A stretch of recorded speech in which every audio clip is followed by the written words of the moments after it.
अपनी इंग्लिश को इम्प्रूव करने के लिए सब्सक्राइब कीजिए अपने channel knowledge booster Umesh sir को, और इस बेल आइकन के बटन को दबाना ना भूलें ताकि आप देख सकें लेटेस्ट वीडियो सबसे पहले। Welcome friends and my dear student, स्वागत है आपका आपके अपने channel knowledge booster Umesh sir में। और आज हम लर्न इंग्लिश थ्रू ट्रांसलेशन की वीडियो नंबर 2 लेकर आए हैं, जिसमें हमने फर्स्ट वीडियो में आपको बेसिक बातें सिखाई थी कि सेंटेंस हिंदी स्ट्रक्चर और इंग्लिश स्ट्रक्चर में क्या अंतर होता है। कुछ बेसिक बातें बताकर एक स्ट्रक्चर से वाक्य बनाना भी सिखाया था और कहा था कुछ वाक्यों से अभ्यास कीजिएगा। आज मैं उन्हीं वाक्यों को कुछ और रूप में कैसे बनाया जाता है वो बताने वाला हूं इस वीडियो में, और एक नए यानी कि पास्ट टेंस में सेंटेंस बताने के साथ साथ उसके नए नए वर्ड, क्योंकि हम यहाँ शुरुआत से इंग्लिश सीखने की बात कर रहे हैं तो मैं चाहूँगा कि आपकी वोकैबुलरी भी बढ़ती रहे। तो मैं सेंटेंस कुछ देकर ऐसे अभ्यास कराऊंगा जिसमें आप नए नए वर्ड भी सीखें। तो चलते हैं आज की वीडियो की तरफ। तो मित्रों, आज हम पुराने जो हमने सेंटेंस सीखे थे उसके 6 प्रकार से वाक्य कैसे बनाए जाते हैं, कैसे बोलकर अभ्यास किया जाता है वो करेंगे। और मैं यहाँ बताऊंगा और आप प्रयास कीजिएगा कि जो वाक्य आपने बनाए थे उनको 6 प्रकार से बनाकर बोलकर अभ्यास कीजिएगा, क्योंकि हमारा मकसद है कि लिखने के साथ साथ बोलना भी आ जाए, पढ़ना भी आ जाए। तो चलते हैं, पहले हम एक एग्जाम्पल लेते हैं, उसको इंग्लिश में ट्रांसलेट करेंगे और फिर हम उसको 6 प्रकार से बनाएंगे। सेंटेंस वही जो हमने उस सेंटेंस में बनाया था, सुरेश वफादार है।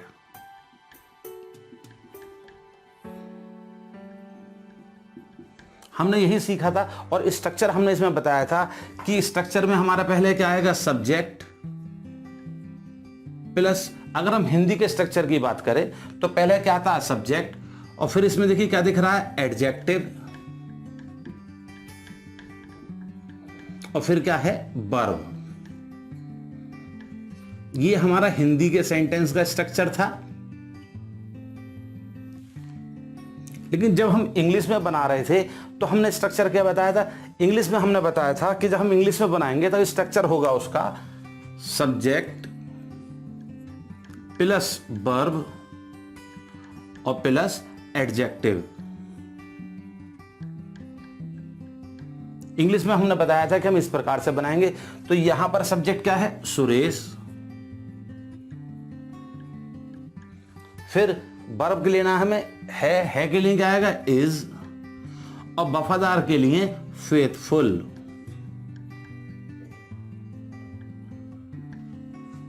अब यहां देखें, हम सब्जेक्ट सुरेश आ चुका है, इज यानी वर्ब, एडजेक्टिव यानी फेथफुल, यानी कि हमारा इंग्लिश के स्ट्रक्चर से वाक्य बन गया। यहां तक हम अपनी वीडियो 1 में सीख चुके थे। अब हम इस वाक्य को 6 प्रकार से कैसे बनाते हैं वो जानेंगे।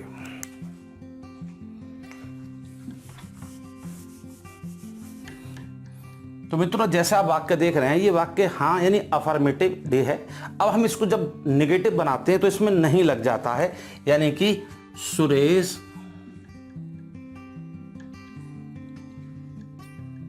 वफादार नहीं है, यानी उसमें हमने कहा है और यहां क्या कहा, नहीं है। अब अगर मान लीजिए इसी वाक्य को हम प्रश्न पूछना चाहें तो हम कहेंगे, क्या सुरेश वफादार है?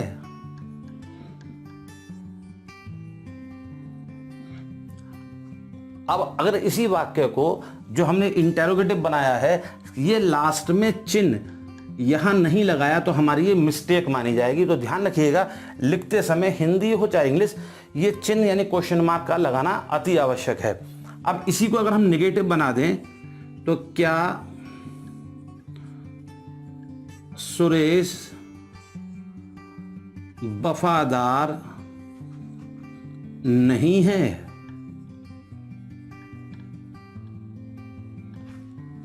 अब देखिए कितने बन चुके हैं, 1 2 3 4। अब इसी सेंटेंस को अगर हम इंटेरोगेटिव किसी क्वेश्चन वर्ड से बनाएं, जैसे सुरेश वफादार क्यों है? अब हमने क्या कर दिया, इसमें क्यों जोड़ दिया, एक क्वेश्चन वर्ड लगा दिया क्यों। अब इसी को हम निगेटिव बना देते हैं, सुरेश वफादार क्यों नहीं है। अब अगर देखें हम तो सेंटेंस 1 2 3 4 5 6, यानी हम एक सेंटेंस को 6 प्रकार से बोल भी सकते हैं और पूछ भी सकते हैं। अब इस सेंटेंस को इंग्लिश में ट्रांसलेट कैसे करते हैं मित्रों, बहुत आसान है। आपको थोड़ा सा ध्यान रखना है कि जब वाक्य में नहीं दिया हो नहीं, तब हमें क्या करना है, जो हमने हेल्पिंग वर्ब लगाई है इज, उसके बाद नॉट लगा देंगे। यानी इसका सेंटेंस बन जाएगा सुरेश इज नॉट फेथफुल। अब क्या हुआ, इज के बाद नॉट आ गया। अब हम यहां देख रहे हैं क्या जब वाक्य के शुरू में आ जाए तो उस वाक्य में जो हेल्पिंग वर्ब प्रयोग हो रही है, जैसे कि यहां प्रयोग क्या हो रही है, इज, तो हम इज को सब्जेक्ट से पहले ले आएंगे, यानी कि इज सुरेश फेथफुल और क्वेश्चन मार्क।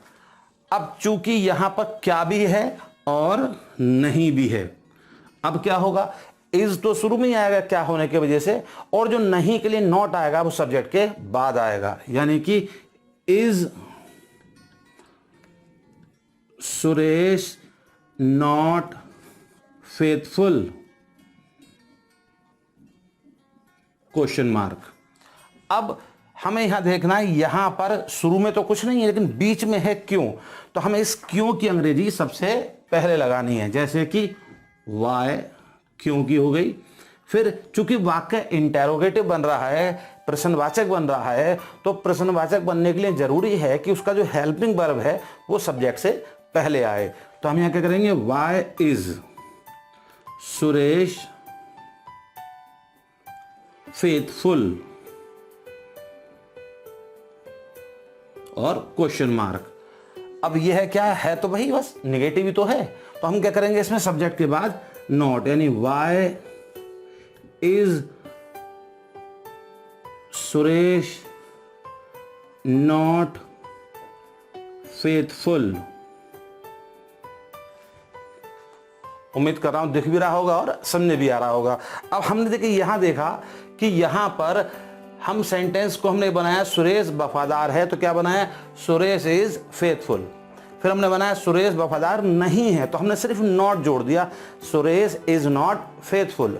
फिर हमने इसको इंटेरोगेटिव कैसे बनाया, क्या लगाकर, यानी कि इज लगा दिया हमने शुरू में, इज सुरेश फेथफुल। अब हमने जब क्या के साथ नहीं का प्रयोग किया तो हमने सब्जेक्ट के बाद नॉट, क्या सुरेश वफादार नहीं है, इज सुरेश नॉट फेथफुल।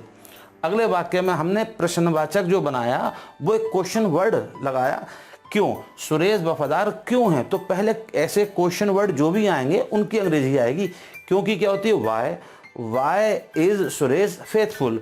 और अगर वाक्य नेगेटिव हो जाएगा तो सब्जेक्ट के बाद नॉट, यानी कि सुरेश वफादार क्यों नहीं है, यानी why is Suresh not faithful. यानी अगर आप एक वाक्य बनाना सीख गए हैं तो बड़ा छोटा सा ही परिवर्तन कर कर आप 6 प्रकार के वाक्य बना सकते हैं और बोलने का अभ्यास कीजिएगा, जैसा कि हमने पीछे सीखे थे। अब आप उन सभी वाक्यों को इंग्लिश में हर वाक्य को 6-6 बनाकर अभ्यास कीजिएगा। अब सीखेंगे हम पास्ट टेंस में प्रयोग। चलते हैं, उम्मीद करता हूं ये आपने नोट कर लिया होगा। अब हम सीखते हैं टू बी का पास्ट टेंस में प्रयोग। जैसा कि मैंने बताया था कि पास्ट टेंस में टू बी जो वर्ब है इसका रूप हो जाता है वॉज या वर। तो आज हम इसके प्रयोग को यहाँ जानेंगे और अभ्यास भी करेंगे। और जैसे हमने पीछे बताया सेंटेंस को 6-6 प्रकार से भी आप बनाकर लिख कर कोशिश कीजिएगा। मैं यहाँ पर कुछ वाक्य का अभ्यास कराऊंगा। तो आज हम जान रहे हैं पास्ट टेंस में, यानी पास्ट टेंस में verb to be was were हो जाता है।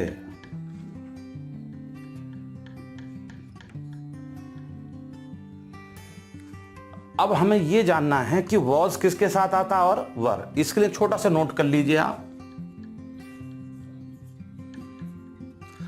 अगर वाक्य का सब्जेक्ट चाहे वो नाउन हो या प्रोनाउन हो, इस मेरे बताए हुए नियम के अनुसार हो, तो अब वाज वर का प्रयोग आप इस अनुसार कीजिएगा।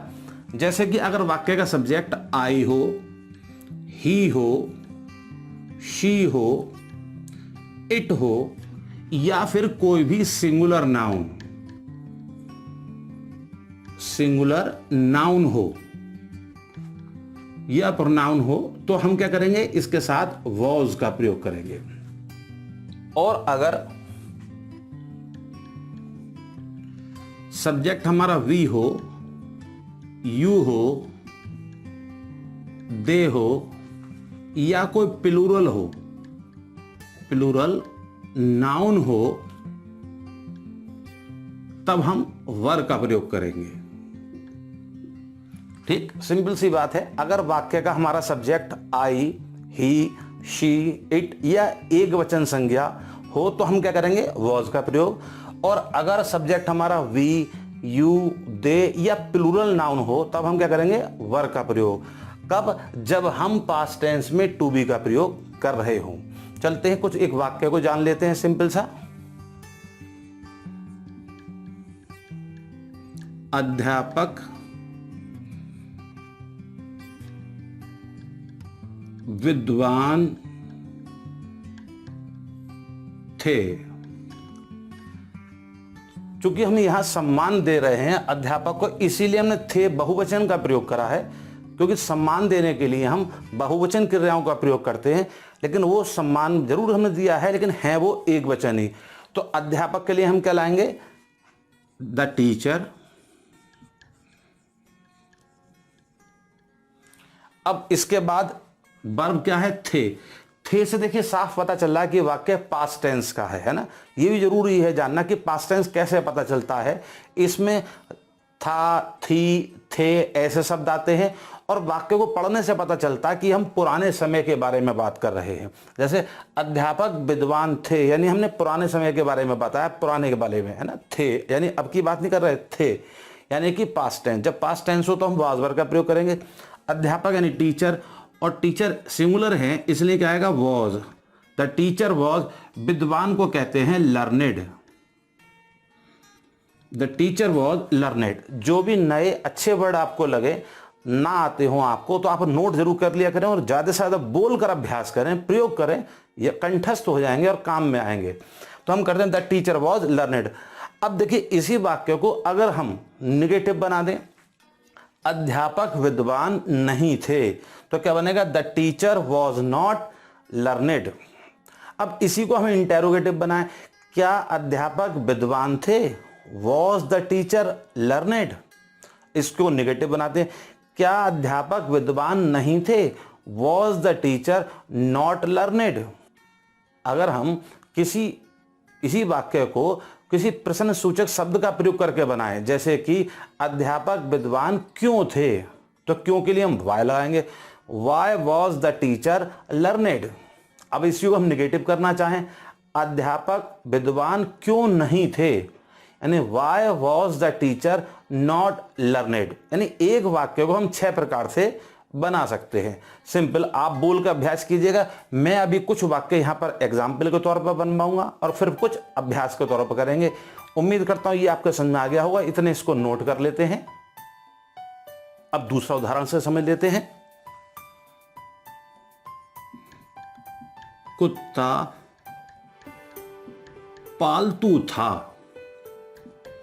अब देखिए, हम जो कुत्ते के बारे में बात कर रहे हैं वो हम था लगा रहे हैं, यानी बता रहे हैं कि पालतू था। अब की बात नहीं कर रहे, था यानी पहले के बारे में बात कर रहे हैं, यानी पास्ट टेंस कंफर्म हो जाता है। जब पास्ट टेंस कंफर्म हो गया, था से भी कंफर्म हो गया, तो कैसे बनाएंगे, पहले हमें चाहिए सब्जेक्ट। सब्जेक्ट क्या, कुत्ता। कौन था, कुत्ता। कुत्ते को हम क्या कहते हैं, डॉग। डॉग, क्योंकि हम एक कुत्ते के बारे में बात कर रहे हैं, तो डॉग वॉज था। और पालतू को कहते हैं टेम। डॉग वॉज टेम। इसी का निगेटिव बना के आप देखिए, कुत्ता पालतू नहीं था, क्या बनेगा, कुत्ता पालतू नहीं था। ठीक, द डॉग वॉज नॉट लेम, क्या कुत्ता पालतू था? ठीक, वॉज द डॉग टेम। अब इसी को निगेटिव बनाते हैं, क्या कुत्ता पालतू नहीं था? क्या बनेगा सोचिए जी, वॉज द डॉग नॉट टेम। अब इसको हम क्यों करके बनाते हैं, कुत्ता पालतू क्यों था, क्योंकि पहले लगाएंगे, क्या बनेगा सोचिए जी, वाई वॉज द डॉग टेम, कुत्ता पालतू क्यों नहीं था? कैसे बनेगा, why was the dog not time, question mark लगाना ना भूलिएगा। चलते हैं एक वाक्य और एग्जाम्पल में ले लेते हैं। तालाब साफ था, तालाब को क्या कहते हैं, पॉन्ड, तो पॉन्ड वॉज साफ की क्लियर। अब इसके आप 6 अपने आप बनाइएगा, तालाब साफ नहीं था, फिर क्या तालाब साफ था, तालाब साफ क्यों नहीं था, क्या था, क्या नहीं था, ठीक है 6 बनाइएगा। अब हम कुछ और वाक्य यहाँ नोट करते हैं, वर्ड मीनिंग भी बताएंगे और अभ्यास बोलकर करेंगे और घर पर आपको खुद 6 हर एक वाक्य बनाकर देखने हैं। चलते हैं, इसे नोट कर लीजिएगा आप। अब देखिए मैंने आपके लिए यहाँ पर 15 वाक्य लिख दिए हैं। अब हम इन वाक्यों को बनाएंगे, बोलकर बनाएंगे एक एक वाक्य को, और जो वर्ड आपको नए लगे, आपको ना आते उन्हें नोट कर लीजिएगा और अभ्यास कर कर उनको अपने दैनिक जीवन में इस प्रकार प्रयोग कीजिएगा कि आपको वो याद ना करने पड़े, समझ के ही दिमाग में एकदम फिट हो जाए। चलते हैं, इनको हम सेंटेंस को बनाकर अभ्यास करते हैं। आप घर पर इनके 6 करके वाक्य बनाकर देखिएगा। पहला है वह उपस्थित था, ठीक है, तो क्या बनेगा, वह की क्या होती है ही, और था की वॉज, और उपस्थित को क्या कहते हैं, present, he was present, he was present. ठीक, अगला है मैं अनुपस्थित था, मैं को क्या कहते हैं, आई के साथ क्या आएगा, वॉज, और अनुपस्थित की हम कह देंगे एब्सेंट, ABSENT। लेकिन मित्रों आपको यह भी ध्यान रखना है, हम बताएंगे वीडियो में कि बीच में कभी भी कोई बड़ा शब्द लिखने की कोई खास वजह होती है, वरना नहीं लिखा जाता।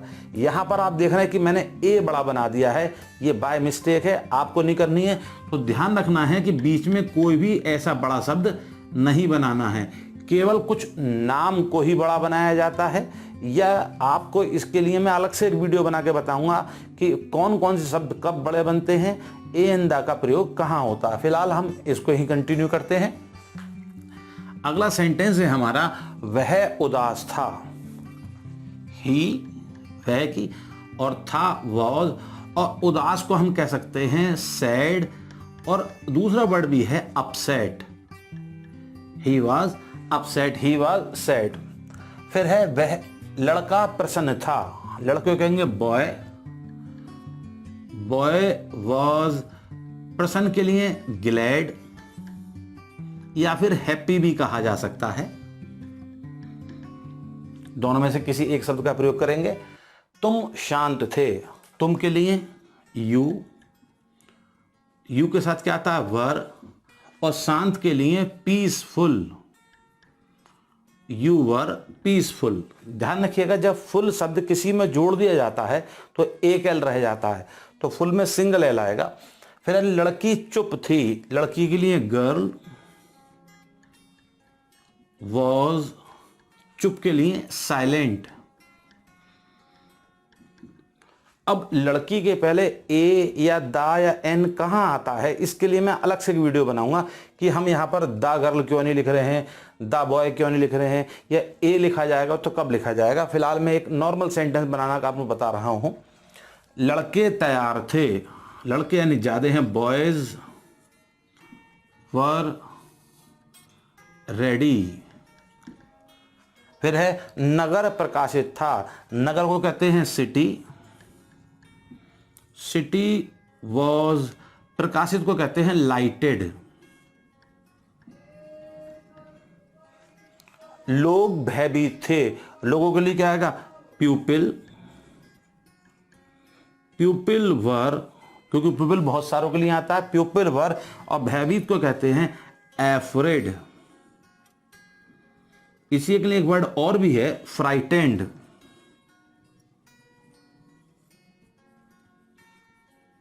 अभी आप देख रहे होंगे यहां पर मैंने लाइटेड ईडी, फ्राइटेंड ईडी का प्रयोग किया है। ये ईडी लगकर ज्यादातर वर्ब की थर्ड फॉर्म हुआ करती है। इनका प्रयोग यहां ऐसे कैसे होता है ये मैं अगली वीडियो में बताऊंगा। आकाश साफ था, आकाश द स्काई वॉज क्लियर। बहुत जल्दी एक वीडियो इसी की मिलेगी कि ए एन दा का प्रयोग कहां कहां होता है। सूर्य चमकीला था, द सन वॉज, चमकीले को कहते हैं ब्राइट। फिर है मोहित सभ्य था, मोहित MOHIT, मोहित वॉज, सभ्य को कहते हैं सिविलाइज्ड। कहीं कहीं आपने देखा होगा यहां एस के जगह पर जेड का भी प्रयोग होता है। ये भी अमेरिकन और ब्रिटिश शब्दों के कारण होता है। इसके लिए भी एक वीडियो में बना चुका हूं, और जरूरत पड़ेगी तो मैं दूसरी वीडियो भी इस टाइप की बताऊंगा कि यहां पर एस और जेड में क्या डिफरेंस होगा। रास्ता मिट्टी भरा था, रास्ते को हम कहते द वे वॉज, मिट्टी भरे को हम कहते हैं muddy, the way was muddy. अगला सेंटेंस है हम लोग बेरोजगार थे, हम लोग को हम कहेंगे वी वर, बेरोजगार के लिए वर्ड आता अनएम्प्लॉयड।